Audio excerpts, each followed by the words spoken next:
पुस्तक का नाम क्या नारी इसी दुर्दशा में पड़ी रहेगी। लेखक पंडित श्री राम शर्मा आचार्य। ऑडियो 3। नारी को समुचित सम्मान एवं स्थान दीजिए। कोई भी समाज नारी पुरुष के युग्म से बनता है।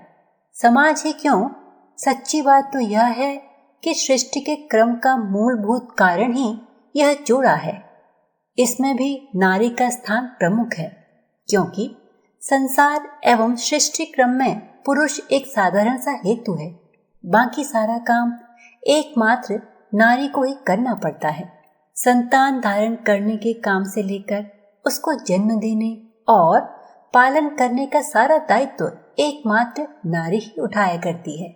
संतान का प्रजनन एवं पालन मात्र नारी की कृपा पर ही निर्भर है। घर बसाना, उसे चलाना और उसकी व्यवस्था रखना नारी के हाथ में ही है। यदि वह अपने इस दायित्व से विमुख हो जाए अथवा उपेक्षा बरतने लगे तो कुछ ही समय में व्यवस्थित दिखलाई देने वाला समाज अस्त व्यस्त और उबड़ खाबड़ दिखाई देने लगे। इस प्रकार यदि ध्यान से विचार किया जाए तो पता चलेगा कि सृष्टि से लेकर समाज का संचालन क्रम मुख्यतः नारी पर निर्भर है। पुरुष तो उसमें एक सहायक हेतु है। तब ऐसी नारी निर्मात्री, धात्री और व्यवस्थापिका जैसी पूजा पात्री का तिरस्कार, अपमान, उपेक्षा तथा अवहेलना करना कहाँ तक उचित है। जो धारिका, धात्री और निर्मात्री है, यदि वह अपने तन मन से प्रसन्न और प्रफुल्ल रहेगी तो उसकी सृष्टि भी उसी प्रकार की प्रसन्न एवं प्रफुल्ल होगी, और यदि वह मलिन रहती है तो उसका सृजन भी उतना ही मलिन और अयोग्य होगा। इसलिए बुद्धिमान व्यक्ति नारी का समुचित आदर करते हुए उसे प्रसन्न रखने का प्रयत्न करते हैं। जब जब जिन समाजों में नारी का समुचित स्थान रहा है, उसके शारीरिक, मानसिक, बौद्धिक तथा आत्मिक विकास की व्यवस्था रखी गई है, तब तब वे समाज संसार में समुन्नत होकर आगे बढ़े हैं। और जब जब इसके प्रतिकूल आचरण किया गया है, तब तब समाजों का पतन हुआ है। नारी जन्मदात्री है। समाज का प्रत्येक भावी सदस्य उसकी गोद में पलकर संसार में खड़ा होता है। उसके स्तन का अमृत पीकर पुष्ट होता है। उसकी हंसी से हंसना और उसकी वाणी से बोलना सीखता है। उसकी कृपा से ही जीकर और उसके ही अच्छे बुरे संस्कार लेकर अपने जीवन क्षेत्र में उतरता है। तात्पर्य यह है कि जैसी माँ होगी, संतान अधिकांशतः उसी प्रकार की होगी। भारत के अतीतकालीन गौरव में नारियों का बहुत कुछ अंशदान रहा है। उस समय संतान की अच्छाई बुराई का संबंध माँ की मर्यादा के साथ जुड़ा था। वह अपनी मान मर्यादा की प्रतिष्ठा के लिए संतान को बड़े उत्तरदायित्वपूर्ण ढंग से पालती थी। देश, काल और समाज की आवश्यकता के अनुरूप संतान देना अपना परम पावन कर्तव्य समझती थी। यही कारण है कि जब जब युगानुसार संत महात्मा, त्यागी, दानी, योद्धा, वीर और बलिदानियों की आवश्यकता पड़ी, उसने अपनी गोद से पाल पाल कर दिए। किंतु वह अपने दायित्व को निभा तब ही सकी है जब उसको स्वयं अपना विकास करने का अवसर दिया गया है। जिस माँ का स्वयं अपना विकास न हुआ हो, वह भला विकासशील संतान दे भी कैसे सकती है। जिसको देश काल की आवश्यकता और समाज की स्थिति और संसार की गतिविधि का ज्ञान ही न हो, वह उसके अनुसार अपनी संतान को किस प्रकार बना सकती है। अपने इस दायित्व को ठीक प्रकार से निभा सकने के लिए आवश्यक है कि नारी को सारे शैक्षणिक एवं सामाजिक अधिकार समुचित रूप से दिए जाएं। प्राचीन काल में भारत में नारी को यह सब अधिकार मिले हुए थे। उसके लिए शिक्षा की समुचित व्यवस्था थी। समाज में आने जाने और उसकी गतिविधियों में भाग लेने की पूरी स्वतंत्रता थी।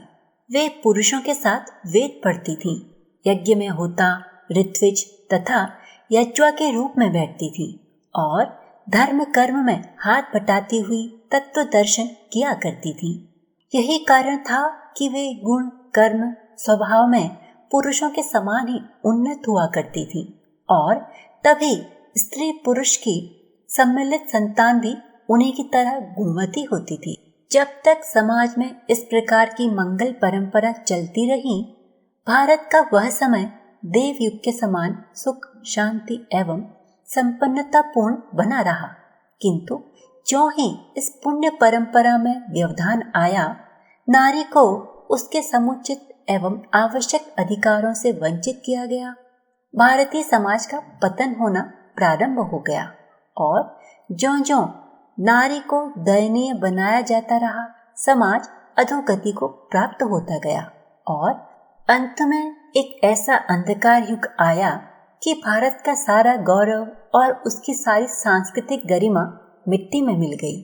कहना न होगा कि जिस प्रकार अग्रशिखा सहित ही दीपक दीपक है, उसी प्रकार सुयोग्य, सुशील और सुगृहिणी के रूप में ही पत्नी पत्नी मानी जाएगी। अयोग्य विवाहिताएं वास्तव में पुरुष रूपी शरीर में पक्षाघात के समान ही हैं।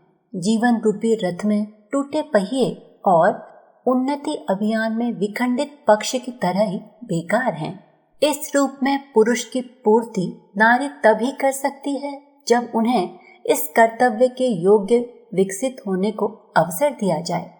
जहां स्त्रियों को केवल बच्चा पैदा करने की मशीन, विषय वासना का समाधान और चूल्हे चौके की दासी भर समझकर रखा जाएगा, वहां उससे उपयुक्त पत्नीत्व की अपेक्षा करना मूर्खता होगी।